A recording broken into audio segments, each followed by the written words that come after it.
Hello everyone, ఈరోజు ఒక sea food రెసిపీని మీకు చూపించబోతున్నానండి. ఆ రెసిపీ ఫిష్ ఫ్రై. తక్కువ టైంలోనే సింపుల్, టేస్టీ అండ్ ఈజీగా ఈ ఫిష్ ఫ్రైని మనం ప్రిపేర్ చేసుకోవచ్చండి. ఇందులో మసాలా అనేది ఎక్కువ యూజ్ చేయం కాబట్టి పిల్లలు కూడా చాలా ఇష్టంగా తింటారు. ఒకసారి ఈ ఫిష్ ఫ్రై మేకింగ్ ప్రాసెస్ని చూసేయండి. ముందుగా ఒక బౌల్ తీసుకుని అందులోకి 2 స్పూన్ల కారం, 1 స్పూన్ పసుపు, 1.5 స్పూన్ల అల్లం వెల్లుల్లి పేస్ట్, 2 స్పూన్ల ధనియాల పొడి, 1/2 స్పూన్ గరం మసాలా, రుచికి తగినంత ఉప్పు, అలాగే 1 స్పూన్ వరకు నిమ్మరసాన్ని వేసుకోవాలి. 1 టేబుల్ స్పూన్ వరకు ఆయిల్ని వేసుకుని ఒకసారి మొత్తాన్ని కలుపుకోవాలి. మనం వేసుకునే ఇంగ్రీడియంట్స్ అన్నీ బాగా కలిసేలాగా కలుపుకోవాలి. ఫిష్ ఫ్రై ఎప్పుడు చేసుకున్నా లెమన్ జ్యూస్ అనేది కంపల్సరీ వేసుకోండి, చాలా బాగుంటుంది. నెక్స్ట్ కట్ చేసుకుని నీట్గా వాష్ చేసుకున్న చేప ముక్కలను తీసుకోవాలి.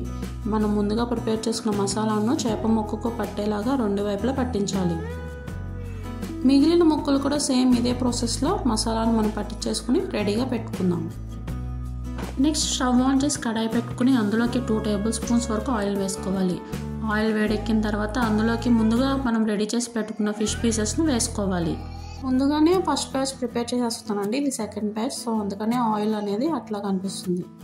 ఫిష్ పీసెస్ అనేవి 1 సైడ్ బాగా ఫ్రై అయిన తర్వాత మనం టర్న్ చేసుకోవాలండి, లేకపోతే ముక్క అనేది విడిపోతుంది. చూడండి, ఫిష్ పీసెస్ అనేవి 1 సైడ్ గోల్డెన్ కలర్ వచ్చాయండి. ఇప్పుడు వాటిని టర్న్ చేసుకుని అనదర్ సైడ్ కూడా సేమ్ గోల్డెన్ కలర్ వచ్చేంత వరకు వేయించుకోవాలి. చూడండి, ఫిష్ పీసెస్ 2 సైడ్స్ కూడా మంచి కలర్ వచ్చాయండి, అంటే మన ఫిష్ ఫ్రై అనేది రెడీ అయిపోయినట్టే. ఈ ప్రాసెస్ అంతా మనం లో ఫ్లేమ్లోనే చేసుకోవాలండి, అప్పుడే ఫిష్ అనేది లోపల బాగా కుక్ అవుతుంది. నెక్స్ట్ స్టవ్ ఆఫ్ చేసి ఫిష్ పీసెస్ని సర్వింగ్ ప్లేట్లోకి సర్వ్ చేసుకుందాం. చివరిగా కొత్తిమీరతో గార్నిష్ చేసుకుంటే ఎంతో సింపుల్గా టేస్టీగా చేసుకునే ఫిష్ ఫ్రై రెడీ. ఒకసారి ఈ రెసిపీని మీరు కూడా ట్రై చేసి ఎలా వచ్చిందో కామెంట్ బాక్స్లో కామెంట్ చేయడం మాత్రం మర్చిపోకండి. మరొక రెసిపీతో మళ్ళీ కలుద్దాం, అంతవరకు సెలవు.